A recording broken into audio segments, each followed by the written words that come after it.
September 27th, 1943. North Atlantic, 600 miles west of Ireland.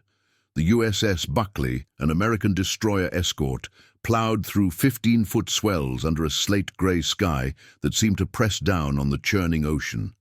Lieutenant Commander Brent Harrison stood on the bridge, his confidence buoyed by the destroyer's advanced sonar system and depth charges, certain they could handle any lone U-boat they might encounter.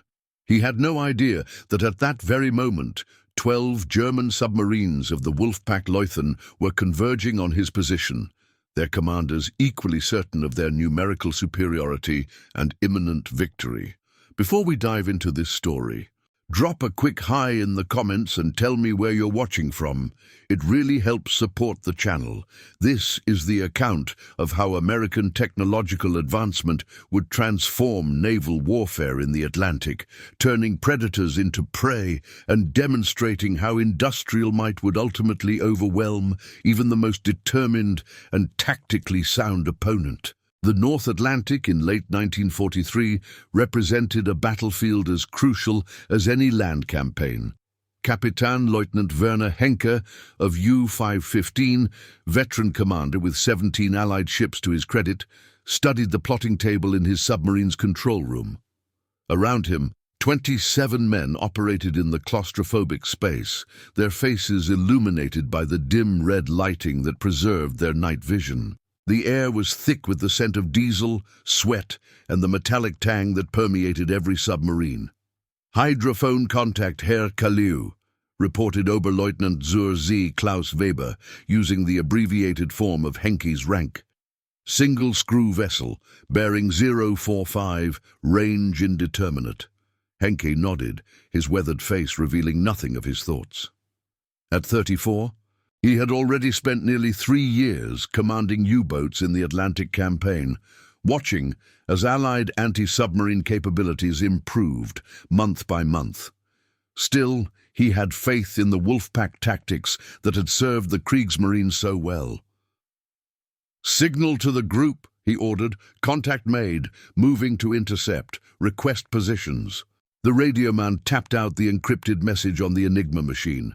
Within minutes, responses began arriving from the other 11 U-boats of Wolfpack Leuthen, spread across a 50-square-mile hunting area. They were converging, forming the deadly net that had claimed thousands of Allied seamen. Aboard the USS Buckley, DE-51, Lieutenant Commander Harrison reviewed the morning reports. The Buckley was one of the new destroyer escorts, commissioned just 7 months earlier, in March 1943. At 306 feet long, with a complement of 216 officers and men, she was smaller than a full destroyer but purpose-built for anti-submarine warfare. "Sonar, report status," Harrison called into the voice tube. "All systems operational, Captain," came the prompt reply from sonar technician First Class James Donnelly. "New QGB sonar calibration completed at 0400. Harrison nodded with satisfaction.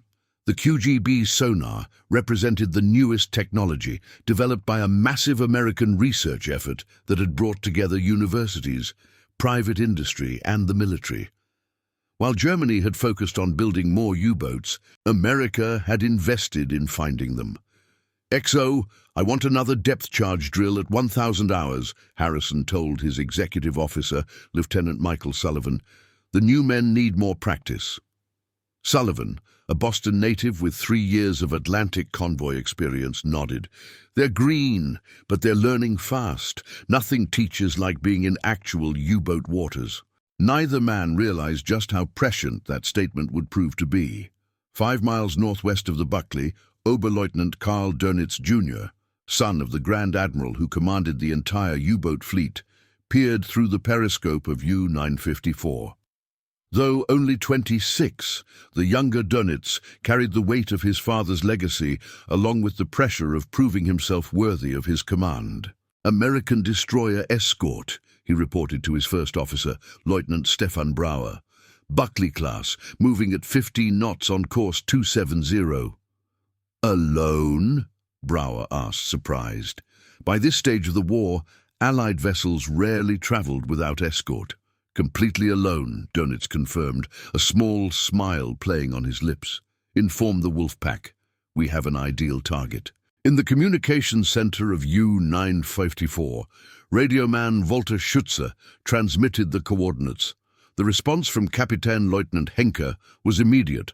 All U-boats to maintain silent running, establish a perimeter, and prepare for coordinated attack after nightfall, 12 against 1. The odds seemed insurmountable.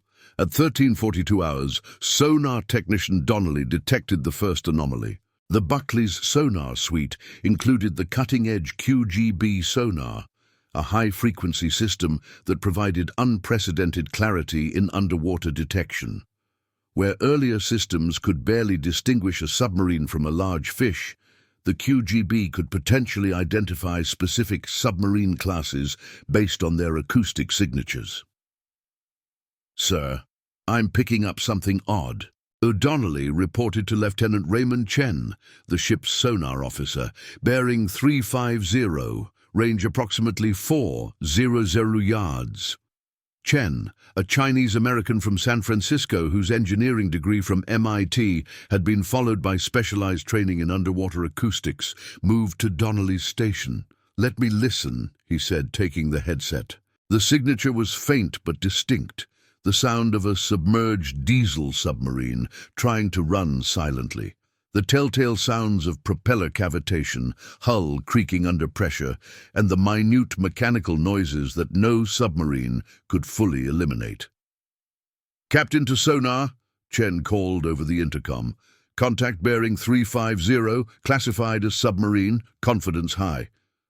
On the bridge, Harrison received the report with grim determination. "Helm, come to new course 350, all ahead full, sound general quarters." Throughout the ship, the alarm bells rang, sending sailors sprinting to battle stations. Gun crews manned the 3-inch 50-caliber dual-purpose gun on the forecastle and the array of 20mm and 40mm anti-aircraft guns. Depth charge teams prepared their deadly weapons. Each Mark 9 depth charge contained 200 pounds of TNT. In the sonar room, Chen continued listening. As the Buckley accelerated toward the contact, something unexpected happened. "Sir, I'm picking up." "Wait, multiple contacts, bearing 345, 360, and 005. Donnelly's eyes widened. "There's more, sir. Bearing 280 and 320. Chen methodically checked each signature, his training taking over. "These aren't false echoes. These are distinct submarine signatures." He grabbed the intercom. "Bridge, sonar, multiple submarine contacts. I count 5 distinct signatures." Harrison's blood ran cold. 1 U-boat was dangerous. 5 was a disaster. "XO, get Chief Wilkins in here now," he ordered. Chief Petty Officer Thomas Wilkins was a sonar prodigy who had helped develop the QGB system before being assigned to the Buckley to ensure the technology performed in the field. At 42, he was older than most of the crew and carried the experience of the previous war. Wilkins arrived on the bridge within minutes, his weathered face set in concentration. "Captain, Lieutenant Chen reports multiple contacts. I need confirmation, Chief. Are these real?" "Permission to go to sonar, sir." "Granted. Find out what we're dealing with." In the sonar room, Wilkins took over the primary station, adjusting settings and listening intently.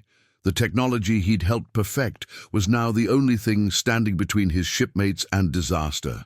"Changing frequency modulation," he announced, manipulating controls that represented years of research and development.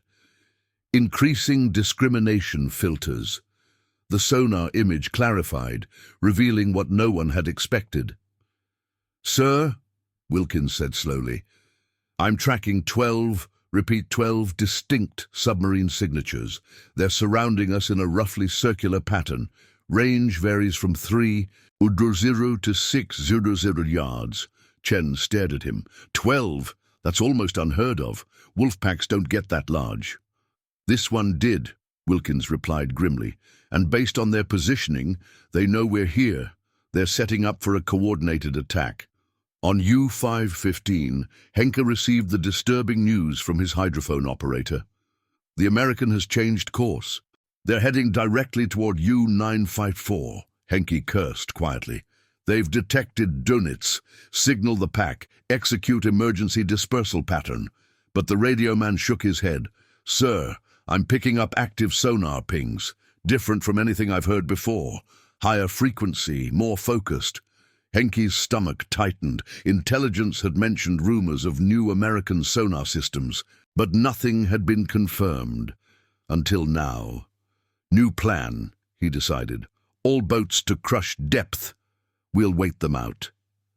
Aboard U-954, young Dönitz received the order with frustration.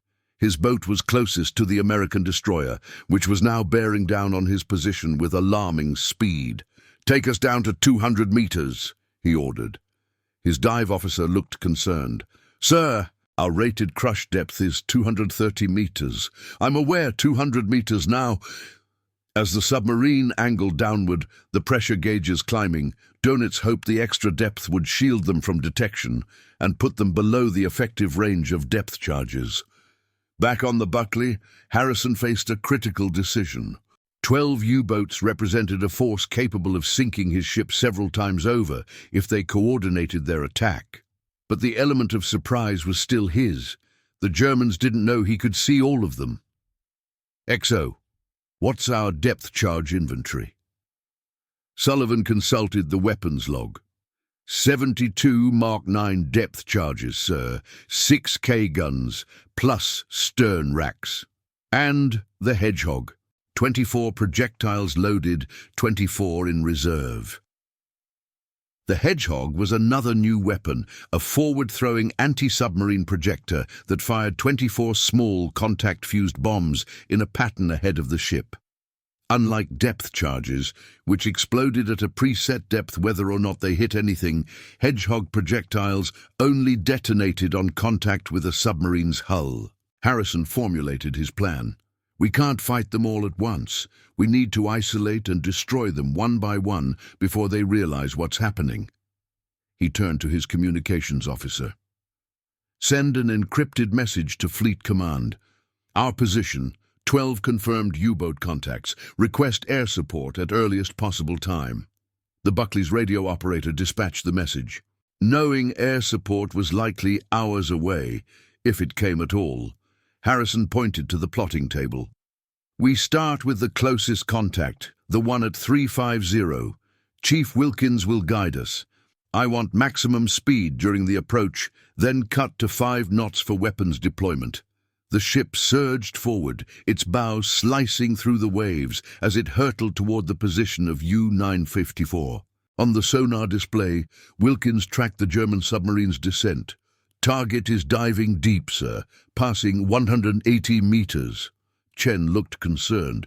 That's beyond the effective depth of the stern depth charges. But not the Hedgehog, Harrison replied. Helm, reduce speed to 5 knots. Sonar, I need continuous updates on bearing and range. Target bearing 348, range 800 yards, depth 195 meters and holding. Harrison moved to the Hedgehog control station. Match bearings and shoot. With a series of pneumatic thumps, the Hedgehog fired its pattern of projectiles. The small bombs arced through the air before plunging into the sea ahead of the ship. For 15 seconds, nothing happened. Then a massive underwater explosion sent a column of water erupting 100 feet into the air. Inside U-954, chaos erupted as a Hedgehog projectile struck the pressure hull just forward of the conning tower. The explosion breached the hull instantly, sending a torrent of seawater into the submarine. At 195 meters, the pressure was catastrophic. Flooding in the forward torpedo room. Brower shouted over the alarm klaxons. Dönitz knew immediately the situation was hopeless. Surface! Emergency! Blow all tanks! The ballast tanks expelled air, but the incoming water was too much, too fast. The submarine's bow tilted downward as more water flooded in. Compartment after compartment succumbed to the ocean's relentless pressure. Dönitz grabbed the ship's log and thrust it into a waterproof container. "May the fatherland know we did our duty," he said to Brower as the control room began to flood. The son of the U-boat fleet's commander would never return home. U-954 imploded at 210 meters, killing all 46 crew members instantly. On the Buckley, Sonar reported the sounds of the submarine's destruction, the cracking of the pressure hull, the rush of air from ballast tanks. Then silence. "One down," Harrison said grimly. "Sonar, give me the next nearest target." Chief Wilkins was already on it.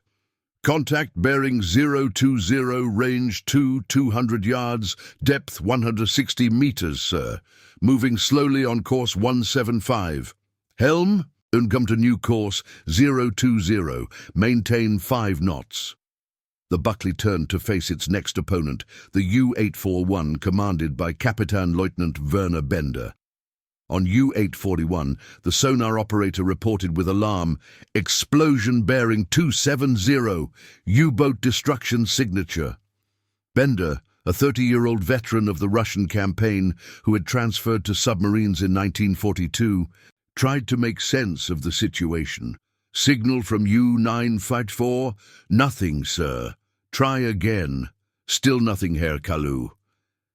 The implications were clear. U-954 was gone, and somehow the American destroyer had found it despite its depth. Even more disturbing was the realization that the destroyer was now heading directly toward them. "Take us deeper," Bender ordered. 180 meters. "Sir, we're already at 160. Crush depth is—" "I know our crush depth. 180 meters now." The U-boat angled downward as the crew felt the increasing pressure in their ears. They had trained for this, pressure changes, emergency procedures, but the growing fear in the control room was palpable. On the Buckley, Harrison watched as the sonar tracked U-841's desperate dive. "They're running deep like the first one," Chen observed. Harrison nodded. "Same tactic then. Hedgehog on your mark. Bearing 019, range 600 yards, 500, 400. Fire!" Again the Hedgehog launched its pattern. This time 3 underwater explosions followed in quick succession. U-841 had been hit multiple times. The pressure hull ruptured in the engine room, and killing the engineering crew instantly. The rear of the submarine flooded, driving the bow upward. In a desperate attempt to save his men, Bender ordered an emergency surface. The stricken U-boat broke the surface 300 yards from the Buckley, its bow pointing skyward at a 45-degree angle. "Surface contact," called the lookout. "All guns, open fire," Harrison commanded. The Buckley's 3-inch gun and multiple 20mm cannons erupted, tearing into the vulnerable U-boat. German sailors attempted to escape through the conning tower hatch, only to face a hail of bullets. On U-841's bridge, Bender surveyed the hopeless situation. "Abandon ship! All hands abandon ship!" 23 crew members made it into the water before the submarine's stern finally flooded completely, pulling it back beneath the waves. The Buckley ceased fire as the Germans struggled in the cold Atlantic. "Prepare to recover survivors," Harrison ordered, though his primary focus remained on the 10 U-boats still surrounding them. "XO, detail 10 men to prisoner handling. Everyone else stays at battle stations." As the Buckley maneuvered to pick up survivors, Wilkins monitored the remaining submarines. "Sir, they're moving, all contacts changing depth and course."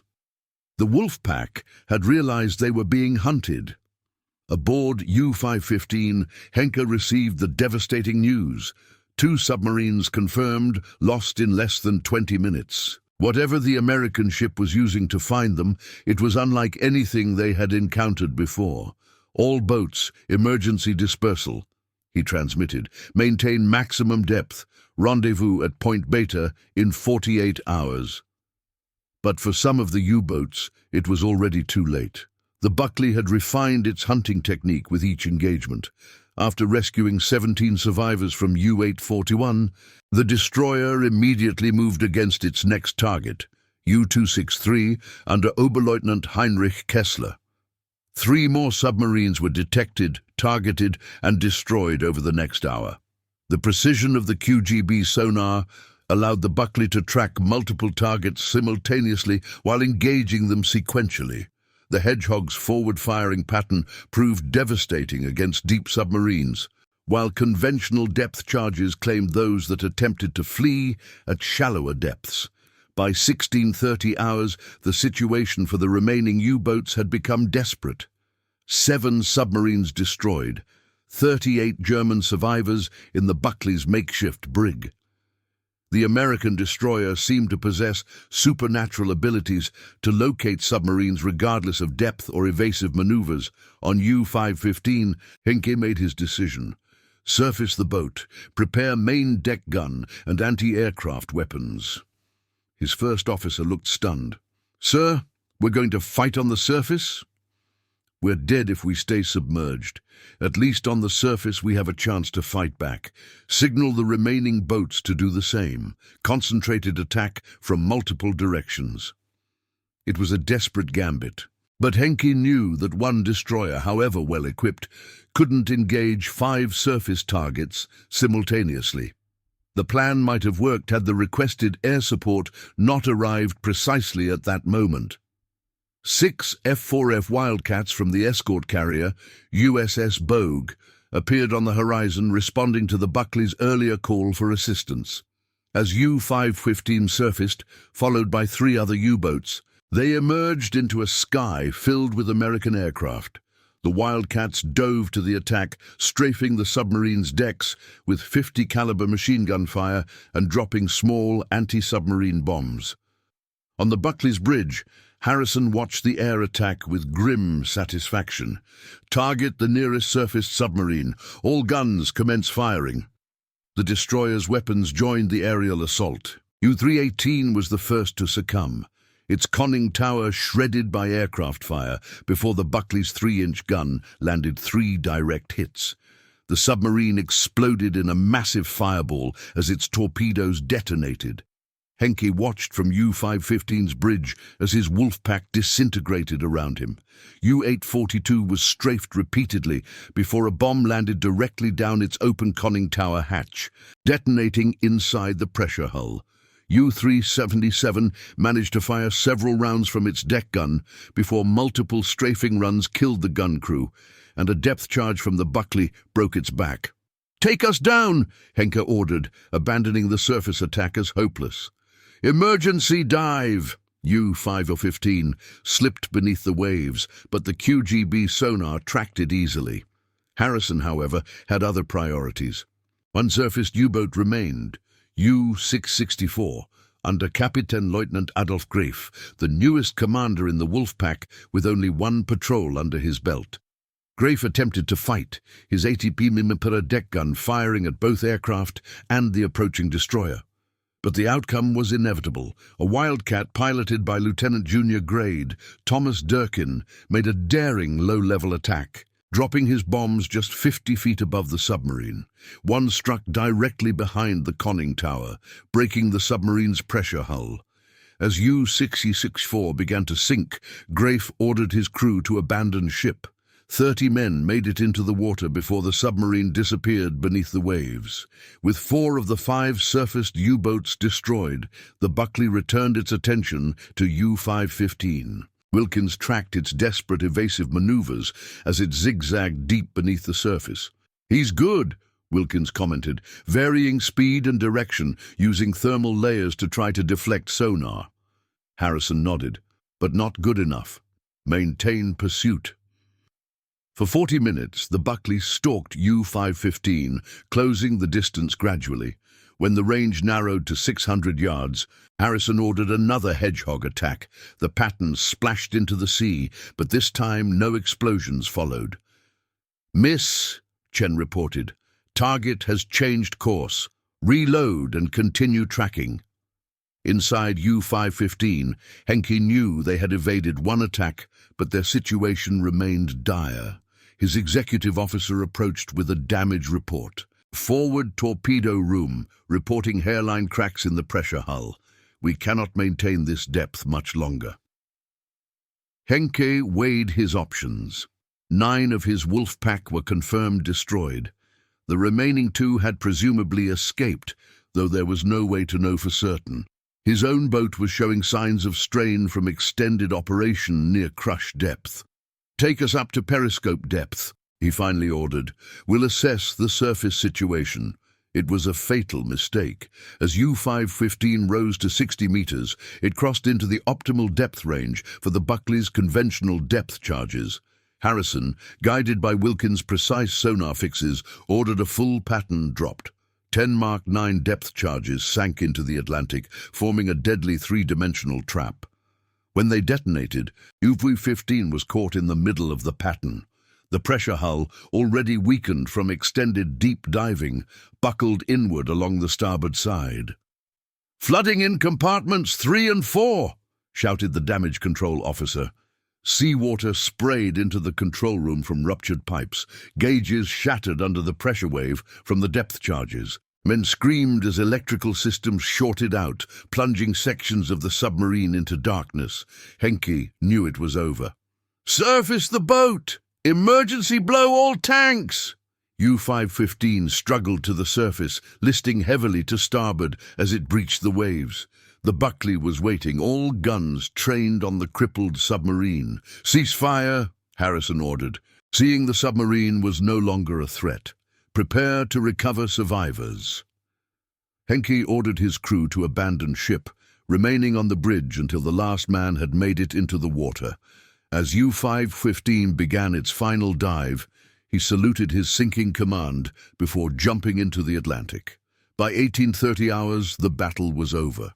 The Buckley had destroyed 10 U-boats in less than 5 hours. The remaining 2 had fled the area at maximum speed and depth, eventually making it back to their base in France, though one was so badly damaged it never sailed again. Harrison stood on the bridge, watching as the medical team tended to 64 German survivors now crowded onto his ship. The cost to the Germans had been staggering, over 380 submariners dead, 10 submarines lost. But the Buckley had suffered not a single casualty. 3 days later, when the Buckley docked in Liverpool, the story of its unprecedented victory spread rapidly through the Allied forces. Admiral Sir Max Horton, Commander-in-Chief of Western Approaches, personally met Harrison at the dock. "Extraordinary achievement, Commander," Horton said, shaking Harrison's hand. 10 U-boats in one action. "Unprecedented." Harrison nodded modestly. "It was the new Sonar, sir, and the men who operated it." "Indeed. I understand Chief Wilkins has been recommended for the Navy Cross." "Yes, sir. And Lieutenant Chen as well." Among the German prisoners, Werner Henke sat silently in his temporary cell, still processing the devastating defeat. He had lost his boat, most of his crew, and 9 other submarines under his tactical command. When British intelligence officers questioned him about the engagement, he finally asked the question that had been tormenting him. "How did you find us so quickly? We were running silent, deep, scattered across 50 square miles. The British officer smiled thinly. "That's not something you need to know, Captain Lieutenant. But I will tell you this. The technological gap between our forces is widening, not narrowing. Henke would eventually be transferred to a POW camp in Arizona, where he would later be killed while attempting to escape in 1944. But the impact of what had happened that day would resonate far beyond his personal fate. In Berlin, Grand Admiral Karl Dönitz received the news of Wolfpack Leuthen's destruction, with shock that quickly turned to grief when he learned his son was among the dead. The detailed report, compiled from the accounts of the 2 U-boats that escaped, painted a disturbing picture of American technological superiority. "They could find our boats regardless of depth," the report stated. "Even at 200 meters, they tracked and attacked with precision. Their new sonar system appears to have at least 3 times the detection range and significantly higher resolution than our own hydrophones." Dönitz, the architect of the U-boat campaign, recognized the strategic implications immediately. The Battle of the Atlantic had reached a turning point. The technological advantage had shifted decisively to the Allies. The aftermath of the battle reverberated through both sides of the conflict. For the Americans, the Buckley's achievement validated years of scientific research and industrial investment. The QGB sonar system was rapidly deployed across the fleet, along with the tactics developed during the engagement. Chief Wilkins would spend the remainder of the war training sonar operators in the new technology and techniques. Lieutenant Chen was promoted and given command of his own destroyer escort, and Commander Harrison would go on to sink 7 more U-boats before the war's end. For the Germans, the loss of Wolfpack-Luthen marked the beginning of the end for the U-boat campaign. Though submarines would continue to operate in the Atlantic until the war's end, they did so with decreasing effectiveness and mounting losses. The psychological impact on the submarine service was profound. The hunters had become the hunted. In his post-war memoirs, Admiral Dönitz would write, "The American destroyer Buckley demonstrated in a single action what we had feared since 1943, that superior technology could negate our numerical advantage and tactical doctrine." After that day, our submarines faced not only an enemy they could see, but one that could see them, regardless of the ocean's depth. The USS Buckley would serve throughout the remainder of the war, adding 8 more U-boat kills to its record. Its achievement on that September day would be studied at naval academies for decades to come, as an example of how technological superiority could completely reverse the dynamics of naval warfare. For the men who served aboard her, the memories of those intense hours would never fade.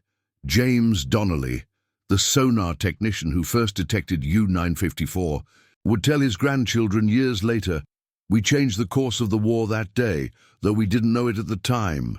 We showed that American industry, American science, and American courage could overcome any challenge." Thomas Wilkins, whose expertise with the QGB sonar had been instrumental in the victory, put it more simply in a 1960 interview. "We didn't just find submarines that day. We found the path to victory in the Atlantic." As for the sonar technology that made it all possible, its development would lead directly to systems still in use today. The principles pioneered in the QGB would evolve into the sonar arrays that now protect naval vessels worldwide, a lasting legacy of American innovation under the pressure of war. The story of the Buckley's triumph over Wolfpack-Luthen remains a testament to how rapidly the balance of power can shift in warfare when technological advancement meets tactical application. In less than 5 hours, the hunter-killer dynamics of the Atlantic War were permanently altered. The U-boats, which had once been the terror of Allied shipping, became increasingly vulnerable targets for a growing fleet of sonar-equipped destroyers. In the decades after the war, naval historians would identify this engagement as one of several key turning points in the Battle of the Atlantic, alongside the cracking of the Enigma Code and the deployment of long-range aircraft. Together, these developments ensured that the vital supply line between North America and Britain would remain open, sustaining the Allied war effort and making possible the eventual liberation of Europe. And that concludes our story. If you made it this far, please share your thoughts in the comments. What part of this historical account surprised you most? Don't forget to subscribe for more untold stories from World War II, and check out the video on screen for another incredible tale from history. Until next time.